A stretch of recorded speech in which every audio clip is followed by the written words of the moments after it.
All right, joining me over the phone right now is our recruiting insider, Otis Kirk, as always, to talk a little bit of football. And Otis, let's start out with Lucas COLEY. It was a big week for the Razorbacks. They picked up a four-star quarterback out of San Antonio. Yeah, it was a huge week for Arkansas. I mean, getting a four-star quarterback, guy who's a dual threat. He's a fourth quarterback since Sam Pittman has gotten here with Kendall Browse and stuff that they have picked up, and all of them are dual threat quarterbacks. Some people might argue that on Felipe Franks and consider him more of a drop back, but honestly, I think he's a dual threat. And and then Malik Hornsby, and then earlier Landon Rogers, and now Lucas COLEY. Lucas brings a lot to the table. He had 34 offers, Tara. Just can run, can throw, about 3,000 yards, I think, of offense this year. I don't know how many touchdowns, but a bunch. And he's just a very athletic quarterback, and that's exactly what Arkansas is looking for. That's the type of quarterback they're recruiting, and it's paying off. And that's the fourth one. Like I said, the fourth quarterback that they've either signed or got committed. Two in last class, and now the second one here, and they're all dual threats. And that, to me, is the way to go. I mean, especially if that's the preference of your offense, it never made sense to be spurring that type of offense and go recruit drop-back quarterbacks. It just doesn't fit. And this is what they're trying to do, and they're getting the quarterbacks to do it with. Well, another four-star for Arkansas now is A.J. Green, a running back out of Tulsa. And I don't know about you, but I was watching some film on him, and this guy has some speed. He's got serious speed. I mean, he's a guy that can just. He reminds me a little bit.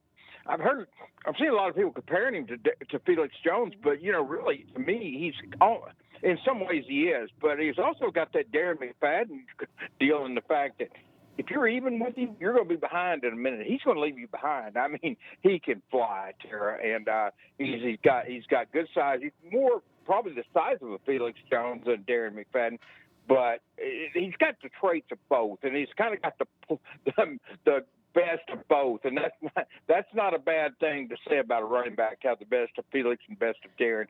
His speed reminds me of Darren. The other running aspects pretty much do remind me of Felix, but just that speed, and he can fly. He's a track guy. He can make people miss him. He battled injuries as a junior, but he could come back and have a strong senior season. Arkansas got a skill there. I mean, they beat Oklahoma, they beat Oklahoma State, they beat Texas, they beat Michigan, they beat a bunch of schools to get him. I mean, just about everybody was trying to get this kid.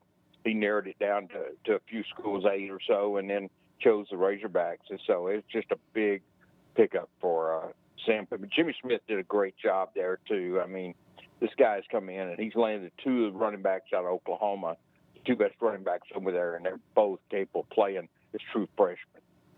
Well, Otis, what do you think about Raheem Rocket Sanders? He picked Arkansas over, I think it was 30-plus offers.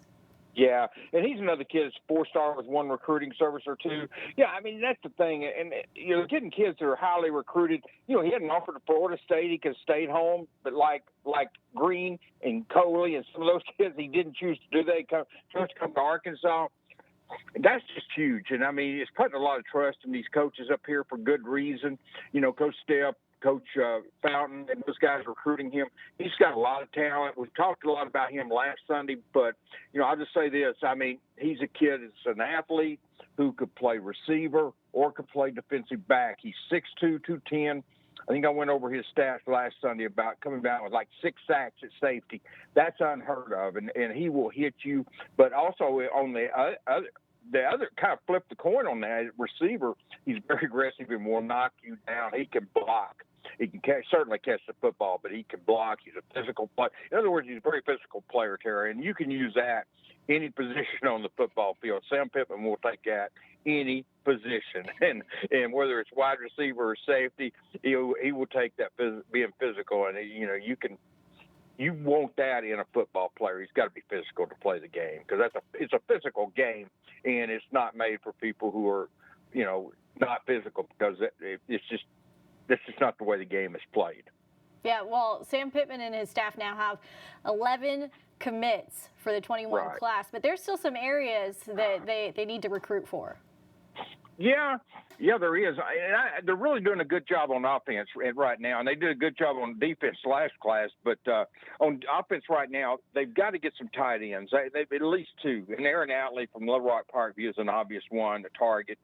They're still short 1 to 2 probably two on the offensive line. But I think Devin Manuel from Louisiana will come on board in the next few days, and that would give them 3. I think they'll sign 4 there.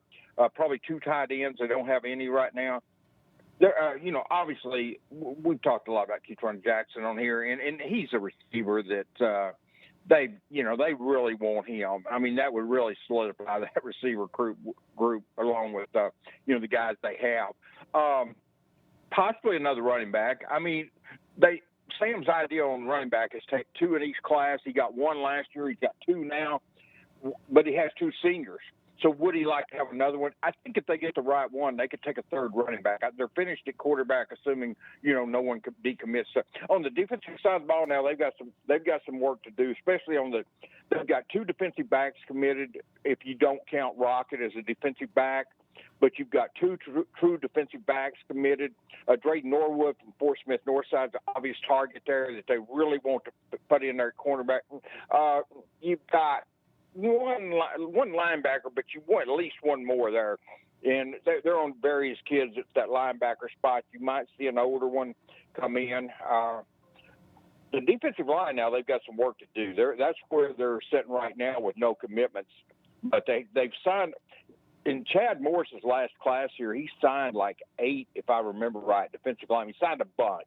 And then you go – last year, Sam and them did a good job on the defensive line. So they can kind of afford to be picky there.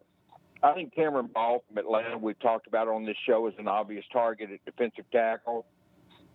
D'Amico Rowland out of Hutchinson Community College is interesting, Terry, in the fact that this was a kid that from Broken Arrow, was a teammate of Miles Slusher over at Broken Arrow, signed with Rion Rhodes up at Coach Rhodes at Hutchinson, played for him last year, and now he's got 1 more year at Hutchinson, and Arkansas has offered him. And he's the guy that can play defensive tackle, like I said, originally from Broken Arrow. Arkansas has had good success with kids from Broken Arrow.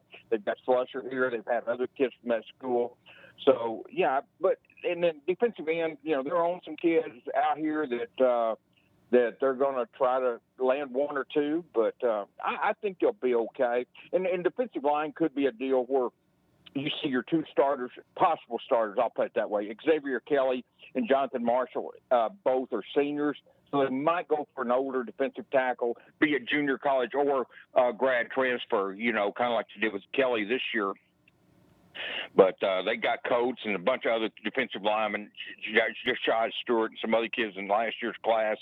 So I think they're okay there, but they do need to sign some in this class. But they can afford to be kind of choosy. But, yeah, it's shaping up to be a very good class. I mean, when you factor in, I don't care where it's ranked. I'm talking about when you factor in what they've had, the battles they've had to face, the battles they've had to fight to get to this point.